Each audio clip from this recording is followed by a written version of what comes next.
Fellow Ghanaians, good evening.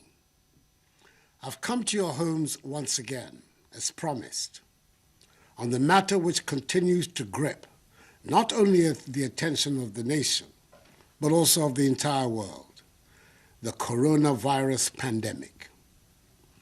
At the time of my last broadcast, some 6 days ago, Ghana had recorded 21 confirmed cases of infections, with virtually all the cases being imported. I took the step to close all our borders, and I ordered a mandatory quarantine and testing of all the 1,030 persons who arrived at the airport at the time of the announcement till the day the borders were closed. Indeed, 78 of the persons put under quarantine have since tested positive for the virus. It is these additional confirmations that have increased dramatically our total number of cases to 137. Indeed, 97% of all confirmed cases are travelers who brought the disease from outside our shores. Of the remaining 59 confirmed cases, 53 are receiving treatment and are doing well, and they will be discharged should their second test results prove negative. 14 of them are being managed at home in self-isolation. 4 persons who were tested positive for the virus but were aged and had other serious underlying medical conditions have lost their lives. May their souls rest in perfect peace. Thankfully, 2 persons have made full recoveries. Fellow Ghanaians, the oath of office I swore on 7th January 2017 demands that I dedicate myself to the service and well-being of you, the Ghanaian people. It is my job to protect you, and I'm determined to do just that.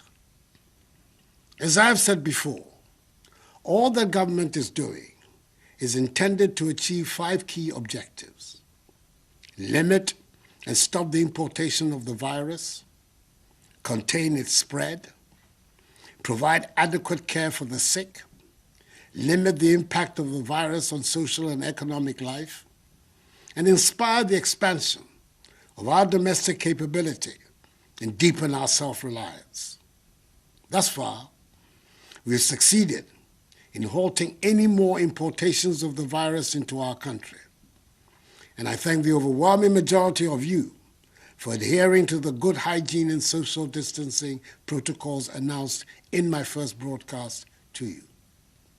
However, prevailing circumstances mean the stricter measures have to be put in place to contain and halt the spread of the virus within our country, especially in Accra, Tema, Kaswa, and Kumasi, which have been identified by the Ghana Health Service as the hotspots of the infections. In doing this, we cannot afford to copy blindly and do all the things some other well-developed countries are doing. There is no one-size-fits-all approach to this pandemic. We have a unique situation in our country, and we must take it into account in dealing with the disease, whilst meeting all the 6 key WHO guidelines on the most effective ways of combating the pandemic. Even though it may be said that the number of our infections is still relatively low, if we act now, purposefully, we have a chance of preventing an escalation of our numbers. So, effective 1 a.m. on Monday, 30th March, some 48 hours from now, I have imposed, pursuant to the powers granted the President of the Republic under the Imposition of Restrictions Act, 2020 Act 1012, restrictions on movement of persons in the Greater Accra metropolitan area, GAMA, which includes Awutu Senya East Municipality, and the Greater Kumasi metropolitan area and contiguous districts for a period of 2 weeks, subject to review. It'll give us the opportunity to try to halt the spread of the virus and scale up effectively contact tracing of persons who have come into contact with infected persons, test them for the virus, and if necessary, quarantine and isolate them for treatment should they prove to have the virus. In Greater Accra, the following areas will be affected: Accra Metropolis, Tema Metropolis, Tema West Municipality, Lejekuku Municipality, Crowell Municipality, Adentan Municipality, Ashiamai Municipality, La Nkwantanai Medina Municipality, La Dade Kotokpon Municipality, Okakwe North Municipality, Ablekuma North Municipality, Ablekuma West Municipality, Ablekuma Central Municipality, Ayawaso East Municipality, Ayawaso North Municipality, Ayawaso West Municipality, Ayawaso Central Municipality, Gan West Municipality, Gan North Municipality, Gan Central Municipality, Gan South Municipality, Gan East Municipality, Kole Klote Municipality, Wejagbawe Municipality, Bon Katamanso Municipality, and the Wutusenya East Municipality.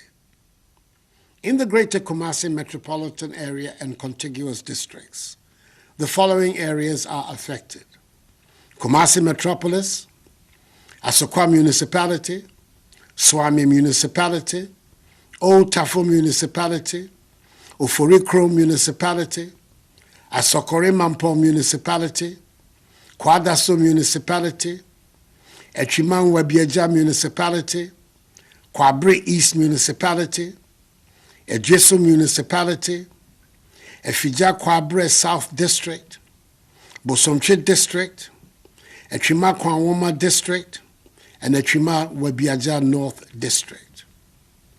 This, in essence, means that everyone resident in these areas must stay at home for the next 2 weeks.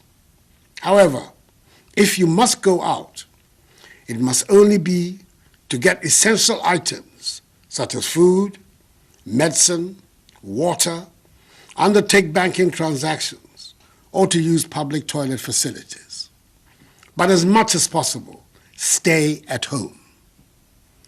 There shall be during this period no intercity movement of vehicles and aircraft for private or commercial purposes for the areas of the restrictive measures, except for vehicles and aircrafts providing essential services and those carrying cargo.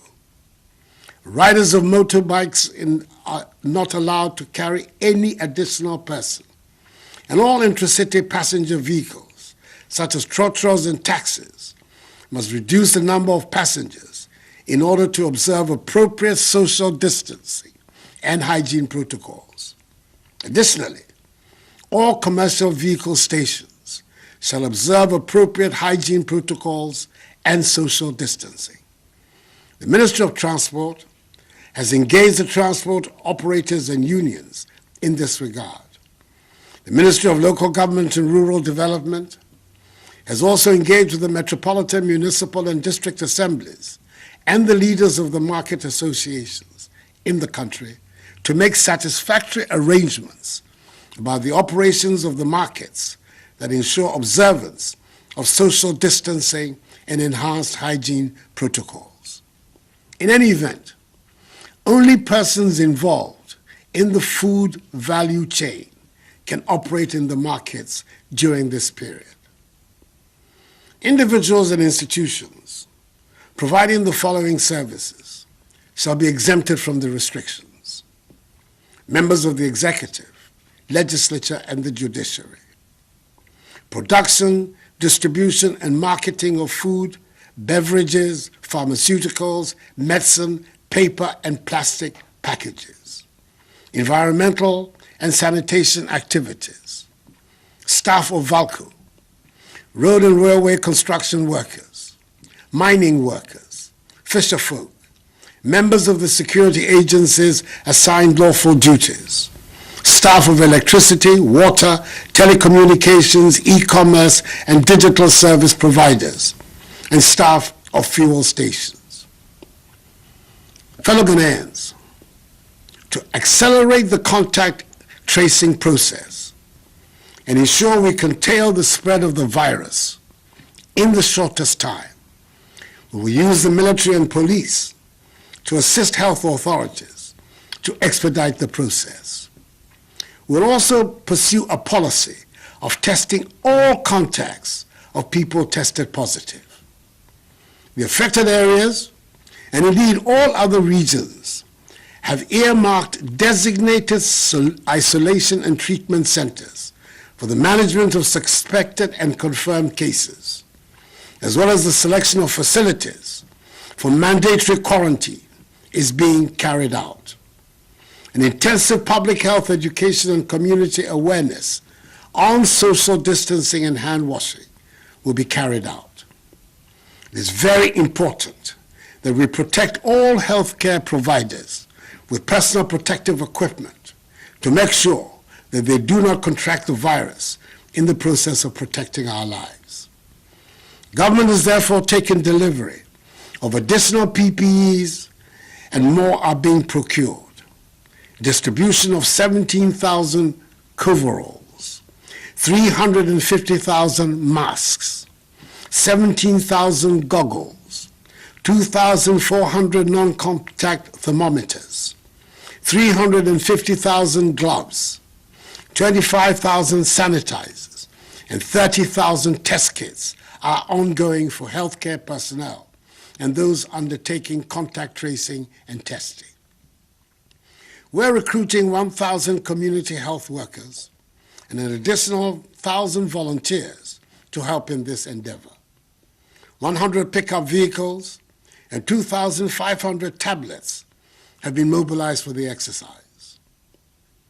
Fellow Ghanaians, I'm urging all of you to bear with these additional measures. They are being done in the interest of all of us. They are hopefully only for a short while. These additional measures, together with those earlier announced, are what will help us defeat the virus. And we must be united in our determination and efforts to overcome this challenge. This certainly is not the time for politicking or the display of partisanship. The virus does not care which party you belong to. Neither is it, as we have seen, a respecter of persons. The enemy is the virus and not each other. As I've stated in my earlier broadcasts, all the measures I have announced tonight will be subject to constant review. Fellow Ghanaians, we are in this together, and the government will stand by you. We are aware that there will be discomfort and difficulties for all of us over the next couple of weeks. As a responsive government, we will continue to implement bold measures to mitigate the impact of the coronavirus on businesses and households and ensure that job losses are minimized. The Minister for Finance has been directed by me to prepare for approval by Parliament a coronavirus alleviation program to address the disruption in economic activities, the hardship of our people, and to rescue and revitalize our industries. He will then immediately make available a minimum of 1 billion cedis to households and businesses, particularly small and medium-scale enterprises.